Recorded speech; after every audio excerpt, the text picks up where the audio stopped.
hermanos, muy buenas tardes. Es un gusto poderlos volver a saludar. Le doy gracias a Dios por esta oportunidad que me permite poder compartir su palabra, el poder descubrir lo que Dios nos revela a través de su corazón, el poder saber su voluntad, ¿no? Es de gran bendición el poder compartir su palabra y quiero que empecemos con una oración y inclinen su rostro. Padre, quiero darte gracias en este momento, quiero glorificarte porque sabemos que tú eres fiel en tu palabra, que no eres hijo de hombre para que mientas. Padre, te damos gracias por tu revelación, gracias por tu dirección, por tus instrucciones, Padre, que tú nos das a través de tu palabra, papá, en el nombre de Jesús. Amén. Bueno, quiero compartirte que papá me dio una palabra, es de gran bendición. Él hablaba en Isaías 33:22, me da una palabra donde Dios pues es un juez y un legislador y que pues realmente Él es inapelable. Quiero decirte que busques en tu Biblia electrónica, o tu Biblia física, lo que tengas en la mano, y dice Isaías 33:22, porque el Señor es nuestro juez, el Señor es nuestro legislador, el Señor es nuestro Rey y Salvador también. Dios es tan maravilloso porque dice su palabra que en ese tiempo el profeta Isaías era un profeta durante los reinados de Usías, de Jotam, Acaz, Ezequiel. Y bien se le llamaba el profeta evangelista. Daba sus numerosas profecías acerca de la venida, el carácter, el ministerio, la predicación, los sufrimientos y la muerte del Mesías. Pero también hablaba la extensión y la continuación de su reinado. Vemos aquí que el profeta Isaías se refería al Dios que salvaría al pueblo de Judá ante la invasión de Asiria y que mostraba que el ejército aparentemente imbatible sería derrotado. Entonces, es algo de introducción que les estoy dando. Y habla todo esto en Isaías 33 y que yo quiero que en el tiempo que tú tengas le des lectura a todo el capítulo 33. Dice que en aquellos que se saqueaban serán saqueados, tratados con lealtad por otros en medio de la amenaza de Asiria. Dios promete que preservará a Jerusalén y que ninguna de sus cuerdas serían rotas. Y entonces, cuando Dios me muestra que Dios se revela a sí mismo como nuestro juez, como el legislador, como el rey que habla de su gobierno y como nuestro Salvador, es algo tan maravilloso como es Dios. Entonces, ¿qué quiere decir con esto? Dios es un juez que está presto para juzgar a favor de su pueblo, pero siempre y cuando estemos a los pies de su majestad y en obediencia. Es algo tan maravilloso como Dios es tan misericordioso y que hay promesas en su palabra. Hay palabra para tu vida, para nuestras vidas, ver cómo Él es el Dios juez.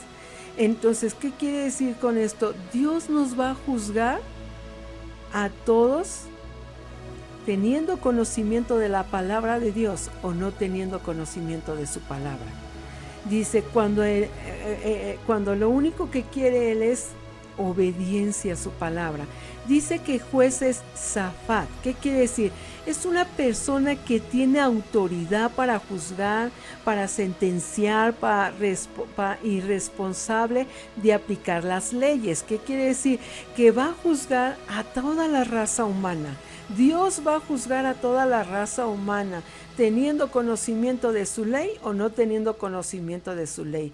También ¿qué va a pasar? Va a ejecutar un juicio eterno. Un juicio eterno a toda la raza humana, pero también va a juzgar a los salvos. ¿Qué quiere decir? Si yo tengo conocimiento de la palabra de Dios y la ejecuto, Por ese conocimiento y obediencia a la palabra de Dios yo seré juzgado. Pero si tú eres oidor de la palabra de Dios, pero no eres obediente a su palabra, también serás juzgado, así como los que no tienen conocimiento de la palabra de Dios. Y Dios es tan maravilloso porque tiene grandes promesas en su palabra, a pesar de los errores que podamos cometer. Y quiero respaldar esto con la palabra de Dios para que vean la gran bendición que Dios tiene. Y quiero que vayamos a 2 de Corintios 5:10. Dice así: porque es necesario que todos nosotros comparezcamos ante el tribunal de Cristo, para que cada uno reciba según lo que haya hecho mientras estaba en el cuerpo, sea bueno o sea malo. O sea, ¿qué quiere decir? Que lo que tú siembras vas a cosechar. Todo lo bueno que tú hiciste, pues lo vas a cosechar. Todo lo malo que hiciste, también lo vas a cosechar. Así de sencillo. La palabra de Dios es muy clara. Y quiero que vayamos a esta otra palabra para respaldar un poquito más lo que Dios nos está hablando. En Santiago 4, 11, 12. Hermanos, no murmuréis los unos de los otros. El que murmura del hermano y juzga a su hermano, murmura de la ley y juzga a la ley. Pero si tú juzgas a la ley, no eres hacedor de la ley, sino juez, dice así. Entonces, ¿qué quiere decir? Uno solo es el dador de la ley, que puede salvar y perder. Pero tú, ¿quién eres para juzgar a otro? Normalmente, a veces como seres humanos, caemos en un error muy grande, y eso es pecado. Y la palabra de Dios lo dice. Cuando tú llegas ante la presencia del Señor, ¿para qué? Para acusar a tu hermano, para señalarlo, para pedir condenación contra tu hermano, y en vez de pedir misericordia. Dios, quiero decirte que Él está buscando a personas que estén dispuestos a pedir misericordia por aquellos que están en error, que están en pecado. Pero sin embargo llegan a Él con una actitud de acusación, de señalamiento, de pidiendo condenación, y no son capaces de pedir misericordia. Entonces, ¿qué quiero decirte? Tú y yo no somos nadie para juzgar a tu prójimo. No eres nadie para juzgar a tus hijos, a tu esposo, a tu esposa. Dios es el juez de cada uno de nosotros, porque ante el tribunal de Él vamos a dar cuentas de todo lo que hemos hecho bien y de lo que hemos hecho mal. Tú y yo no somos juez de nuestro prójimo. Dios es el juez. Él es el dador de vida. Él es el que nos va a pedir cuentas. Y cuando Él da una promesa, Él la cumple. Entonces, Dios es fiel en lo que está hablando. Y quiero decirte una cosa.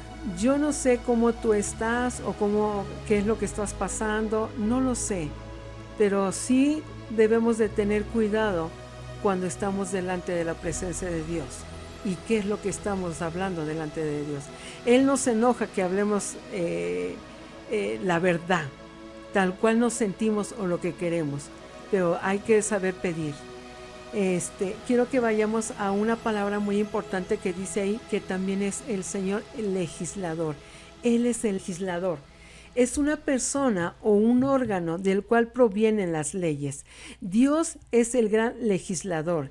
Él establece las leyes.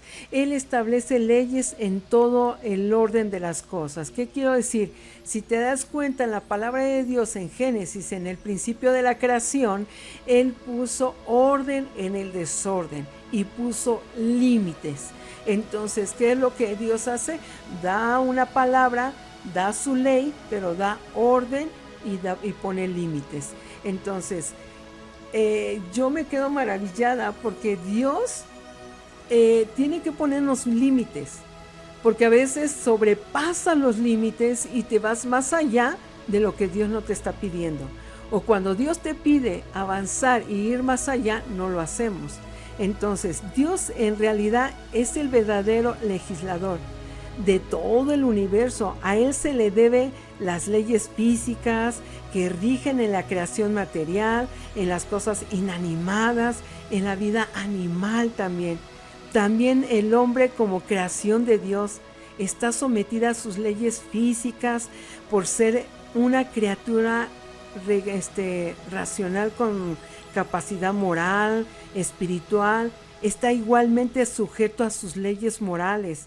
La ley de Dios gobierna de la misma manera a las criaturas celestiales y a los ángeles. O sea, Él tiene control de todo. Las leyes físicas de Dios son inquebrantables. No hay poder humano que lo pueda hacer. Y si lo hace, va a tener consecuencias.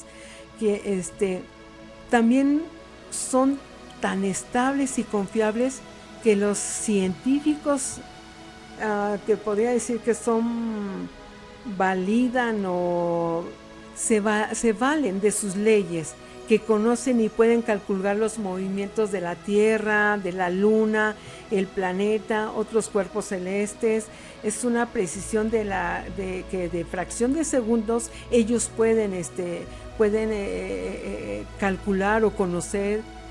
Pero ¿qué es? Esto va en controversia o contraviene a las leyes físicas. ¿Y qué quiere decir? Que sufren las consecuencias inmediatamente de esa violación. ¿Qué quiere decir? Están violando la ley de Dios, porque es la creación de Dios, el universo, los planetas, las estrellas. Todo es creación de Dios, y cuando ellos quieren indagar y buscar y ver cómo son los movimientos, a qué velocidad, pueden sacarlo, pero no pueden ver más allá de lo que Dios ha creado en todo eso. Y Dios es tan perfecto, y entonces de igual manera las leyes morales de Dios son irrefutables, no pueden evadirse o violarse o impugnarse. O sea, son tan ineludibles como sus leyes naturales, aunque pueda que el castigo venga después. ¿Por qué? Porque quieren luchar contra la ley de Dios. Entonces eso no es posible. Es cuando dice que el hombre viene del mono, no, pues ¿cuándo? Entonces la palabra de Dios es muy clara, porque dice de cómo Dios creó al hombre, ¿no? Entonces Dios es tan real, y quiero decirte que quiero respaldar esto con la palabra de Dios que dice Salmo 103:20. Bendecid al Señor vosotros sus ángeles, poderosos, fortaleza, que ejecutáis su palabra, obedeciendo a la voz de su precepto. De Dios uno no se puede mofar. ¿Por qué? Porque cualquier cosa que el hombre está sembrando, esto también segará. Y la palabra de Dios lo dice en Gálatas 6:7. Entonces, antes de ver la viga que hay en el ojo de tu hermano, asegúrate la viga que hay en tu ojo. Porque nosotros no podemos juzgar, no podemos pedir juicio contra tu prójimo. Aguas cuando hacemos eso. No está mal decir, ¿sabes qué, papá? No estoy de acuerdo con esto, pero el ir a acusarlo, quejarte y pedir justicia y que aboguen a tu favor, aguas. Es mejor pedir misericordia y pedir discernimiento para ver qué es lo que Dios está hablando y poder ponerte a orar. Dice la palabra de Dios, oremos unos por otros. Y el que está fuerte en la fe, ayude al que está débil en la fe. Y así dice la palabra de Dios. Y vamos a 1 Timoteo 5:24. Los pecados de algunos hombres se hacen patentes antes que ellos vengan a juicio, mas a otros se les descubrirá después. O sea, ¿qué quiere decir?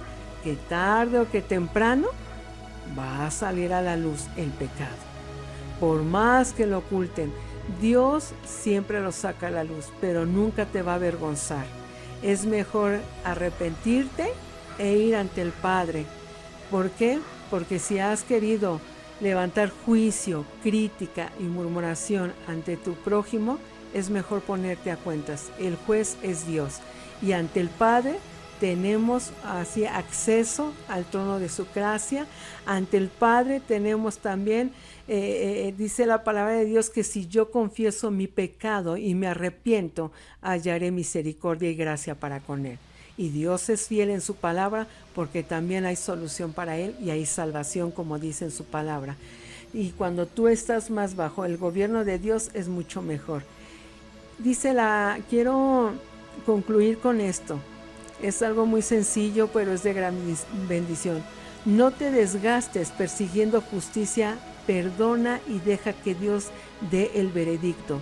Yo soy tu juez y defensor, yo pelearé tu causa, dice la palabra de Dios. Y Dios es fiel en su palabra. Quiero terminar con una pequeña oración.